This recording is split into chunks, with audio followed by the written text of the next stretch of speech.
also on behalf of Agano Party, we plead with you and apologize just a little. We really don't need to apologize. We don't feel apologetic about it. In the Commonwealth or at the level with some other nations. And I'll mention nations we keep mentioning: Singapore, South Korea. They were not even better than us. We used to lend them money. But the only difference is that the leaders who took over and subsequent leaders chose the path of shepherding, kulisha, kuchunga, kugawia, uhaki, their nations. It was nothing else. As my father would have said when any of us came, my biological father number one, when any of us came number 2 or 3, they didn't come number 1, he would ask, he wasn't used to commending, that was that generation, he would ask, na yule alikuwa nambari moja, kwani alikuwa na vichwa viwili ama namna gani? The people of Singapore, the leaders who took over, and the leaders who took over South Korea, I would say like my father said, did not have to. They did not have 2 brains. They made decisions, and decisions that they were not going to eat the food of the sheep. They were not going to steal the food of the poor, the money of the poor, KEMSA, the money of the sick, the money of unemployed youth, national youth. And they were not going kula nyasi ya kondoo. But they were going to look to preserve and look and take them to green pastures. For 59 years, we have known nothing else but woofing. And that's why, when Singapore and South Korea went this way, Kenya, that's a simple choice. Because consequently, the money that would have used for development, which we shall be submitting to you, and we are just taking the last 20 years, the last 5, 10, 15, 20. In our estimate as Agano Party, we have our own workings which we have worked, and we will ask others to challenge us. We know the scarcity of truth in this nation has been unmanageable. We figured out that in the last 20 years, including the last 5 and the last 10, we have lost in this Kenya. It's somewhere, it's not completely lost. Not less than 60 trillion Kenya shillings. And we'll tell you how. As we say, Kenyans, this is a day that the Lord has made, and we shall be glad and rejoice in it. And as we say, God is good, and all the time, and that is, I welcome you to my Manifesto launch with my running mate, so on behalf of Agano Party. We plead with you and apologize just a little. We really don't need to apologize. We don't feel apologetic about it. That we were not able to take you to Bomas or Kasarani Stadium or KICC. The truth is, we couldn't afford it. But we brought you to where we can afford it.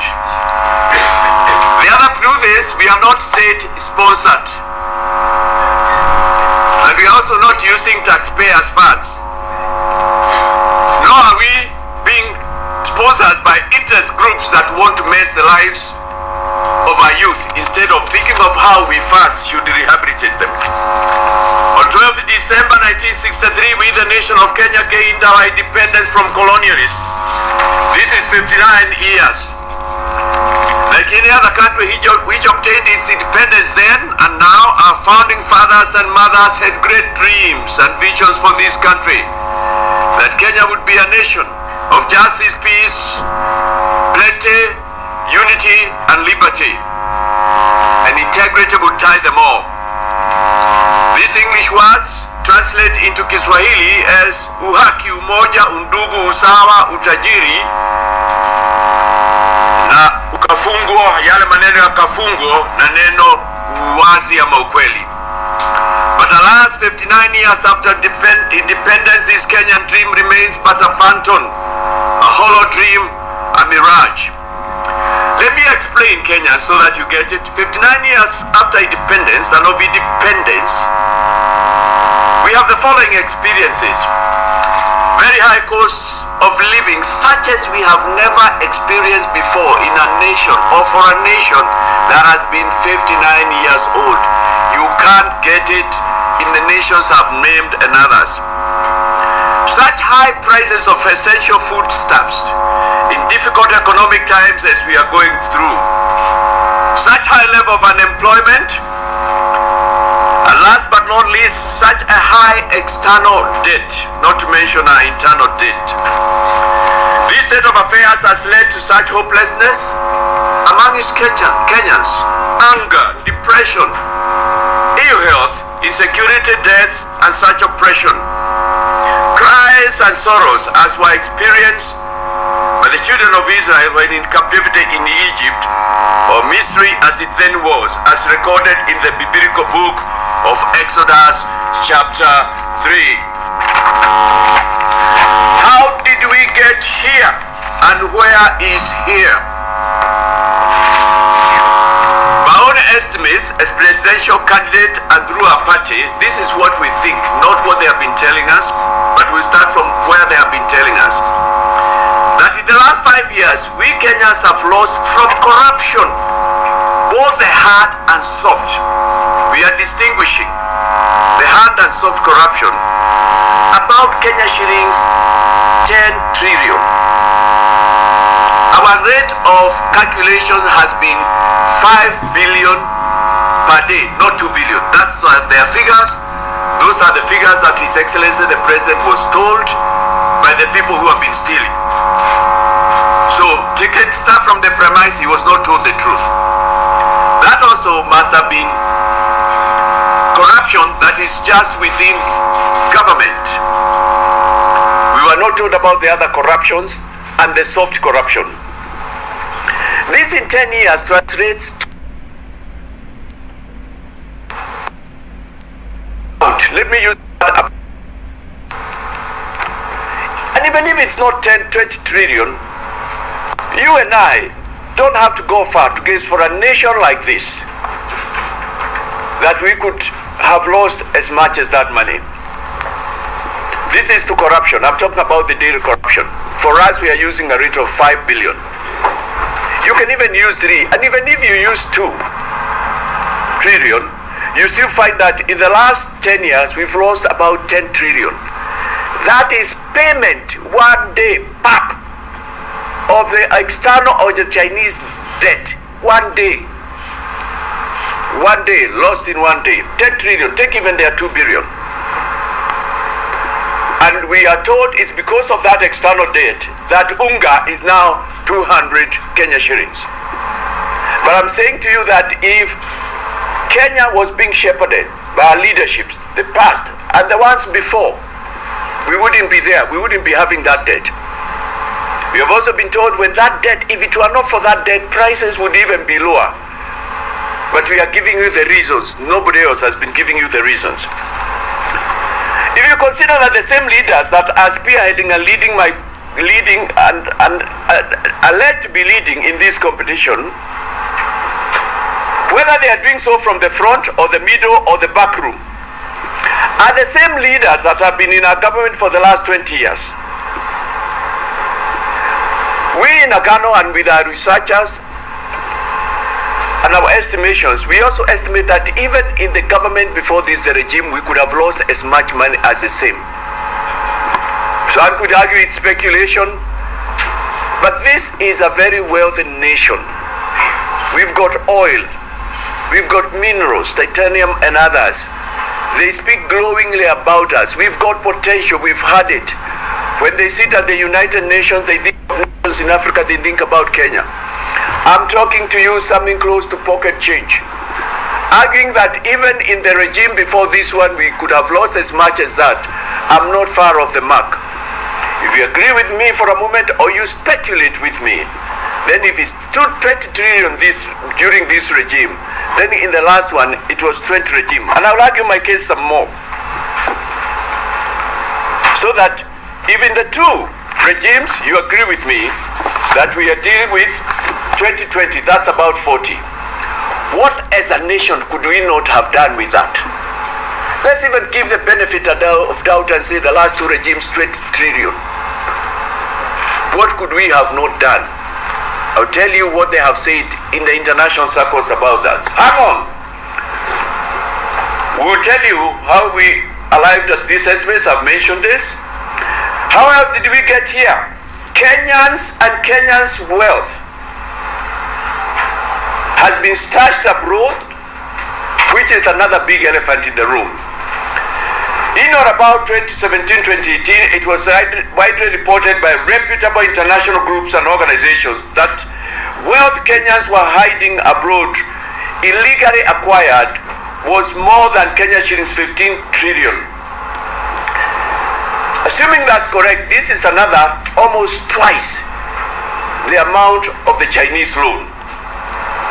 In 2017-2018 budget statement, the then Treasury Secretary Henry Rotich gave Kenyans amnesty to return that money. To date, we have never been told whether that money was ever returned.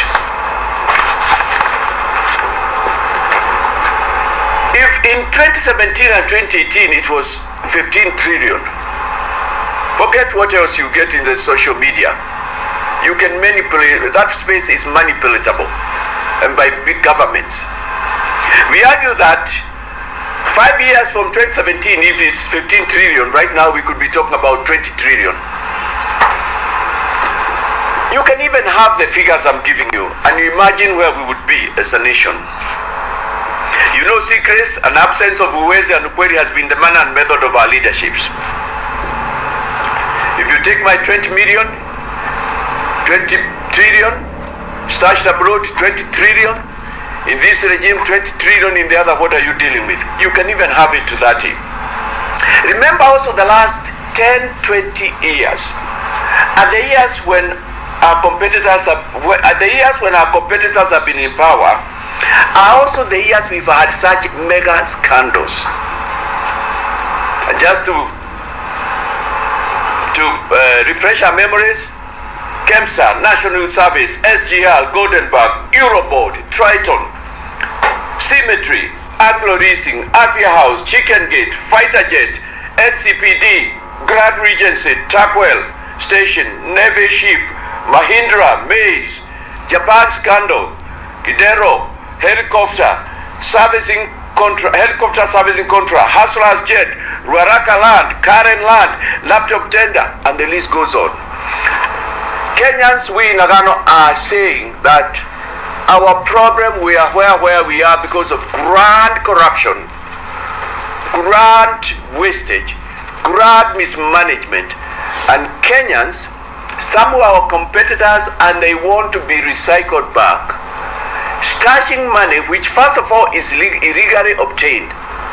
But also, even if part of it may not be, if it were here in Kenya and they really love their country, we would not be in the economic mess that we are in. Many years ago, a young man went out into a battlefield and found the warriors of his nation cowering at the sight and sound of a giant enemy who had been terrorizing them for days.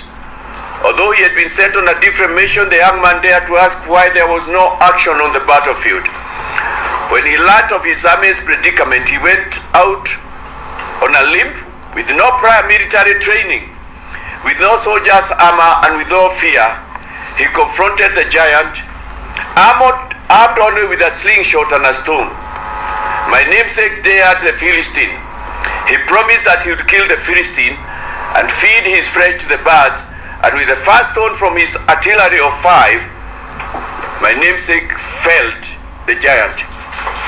I am saying to Kenyans that my candidature and my manifesto, and our manifesto with my running mate, is a corruption fighting and a return our money candidature into our economy, so that we can do catch up, and allow we can at least try to catch a little with the others, who, when we got to a place where there are two paths, as a poetess has said, we chose the wrong path, and this is where we are.